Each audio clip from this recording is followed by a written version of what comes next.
வணக்கம். தமிழ் ஃபுட் கார்னர்ல இன்னைக்கு இன்ஸ்டன்ட்டா பண்ணக்கூடிய சுவையான அரிசி மாவு பணியாரமும் அதுக்கு சைட் டிஷ்ஷா தேங்காய் கொத்தமல்லி சட்னியும் பண்ண போறோம். இந்த மிக்சிங் பவுல்ல 1.5 கப் அரிசி மாவு, மாவு எடுத்த கப்லயே 1/2 கப் ரவை, அதே கப்லயே 3/4 கப் தயிர். இதுக்கு தேவையான அளவு உப்பு சேர்த்து எல்லாம் நல்லா ஒண்ணா மிக்ஸ் ஆகுற மாதிரி கலந்து விட்டுறலாம். ஃபர்ஸ்ட் இதில் 3/4 கப் தண்ணி சேர்க்குறேன். தண்ணி சேர்த்து நல்லா ஒன்றா மிக்ஸ் பண்ணி விட்டுக்கலாம். மறுபடியும் இதில் தேவையான அளவு கொஞ்சம் கொஞ்சமாக சேர்த்து ஸ்மூத்தான மாவாக நம்ம கலந்துக்கணும். மாவு வந்து இந்த கன்சிஸ்டன்சியில் இருக்குது. மூடி போட்டு 10லிருந்து 15 நிமிஷம் ஊற விட்டுறலாம். இந்த இன்ஸ்டன்ட் பணியாரத்துக்கு சைட் டிஷ்ஷாக ஒரு சட்னி அரைச்சிக்கலாம். அதுக்கு இந்த மிக்சி ஜாரில் 1/2 கப் தேங்காய் துருவல், 2 பச்சை மிளகாய், ஒரு சின்ன பீஸ் புளி, 1 டேபிள் ஸ்பூன் பொட்டுக்கடலை, ஒரு அரை கைப்பிடி அளவு கொத்தமல்லி இலை, சட்னிக்கு தேவையான அளவு உப்பு, தேவையான அளவு தண்ணி சேர்த்து இதை நல்லா நைஸாக அரைச்சிக்கலாம். அரைச்ச சட்னியை இந்த பவுலுக்கு ட்ரான்ஸ்ஃபர் பண்ணிவிட்டு தாளிப்பு போட்டுடலாம். தாளிப்பு போடுறதுக்கு 2 டீஸ்பூன் எண்ணெய் விட்டு சூடாயிடுச்சு. அதில் 1/2 டீஸ்பூன் கடுகு, 1/2 டீஸ்பூன் உளுந்து, கறிவேப்பிலை, ஒரு கட் பண்ண காஞ்ச மிளகாய். தாளிப்பை இந்த சட்னியில் சேர்த்துடலாம். இந்த இன்ஸ்டன்ட் பணியாரத்துக்கு சைட் டிஷ்ஷாக டேஸ்டான தேங்காய் கொத்தமல்லி சட்னி ரெடி ஆயிடுச்சு. இப்போ 15 நிமிஷம் ஆச்சு. மாவு நல்லா ஊறிடுச்சு. நம்ம சேர்த்த ரவையுமே நல்லா ஊறிடுச்சு.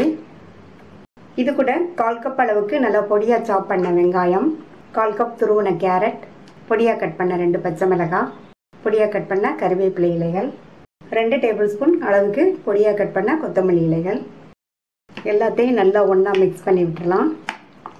மாவு பணியாரம் ஊற்றுற அளவுக்கு கரெக்டான கன்சிஸ்டன்சியில் இருக்குது.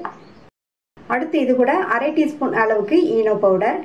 இதுக்கு பதில் நீங்கள் சமையல் சோடா இருந்தாலும் சேர்த்துக்கலாம். சேர்த்துட்டு நல்லா ஒரு தடவை மிக்ஸ் பண்ணி விட்டுக்கணும். நம்ம உடனே பணியாரத்தை ஊற்றிடலாம். பணியாரக்கல் போட்டு சூடாயிடுச்சு. ஒவ்வொரு குழியிலையும் கொஞ்சம் கொஞ்சம் எண்ணெய் சேர்த்துக்கலாம். எண்ணெய் சூடாயிடுச்சு. ஒவ்வொரு குழியிலையும் ரெடி பண்ணி வச்ச மாவை எடுத்து ஃபுல்லாக ஊற்றிடாமல் கொஞ்சம் குறைவாக ஊற்றிக்கணும். இப்போ மூடி போட்டு ஸ்டவ்வை சிம்மில் வச்சுருங்க. சிம்மில் வச்சு 2 நிமிஷம் ஆச்சு. மேலே எல்லாம் நல்லா ட்ரை ஆயிடுச்சு. ஒவ்வொரு சைடும் இந்த மாதிரி பிரட்டி போட்டுக்கலாம். ஒவ்வொரு பணியாரத்தையும் இந்த மாதிரி பிரட்டி போட்டுக்கலாம். பணியாரத்தை பிரட்டி போட்டுட்டு லைட்டாக மறுபடியும் எல்லா பணியாரத்தையும் சுற்றியும் இந்த மாதிரி கொஞ்சமாக எண்ணெய் விட்டுக்கலாம். பணியாரத்தை பிரட்டி போட்டுட்டு மறுபடியும் மூடி போட வேண்டாம். ஓப்பன்லேயே 2 நிமிஷம் இருக்கட்டும். அந்த சைடும் பணியாரம் வெந்துருச்சு. எடுத்துடலாம். சாஃப்டான டேஸ்டான இன்ஸ்டண்ட்டாக பண்ணக்கூடிய அரிசி மாவு பணியாரம் ரெடி. நான் இன்னைக்கு கார சட்னியும் சேர்த்து சர்வ் பண்ணியிருக்கேன்.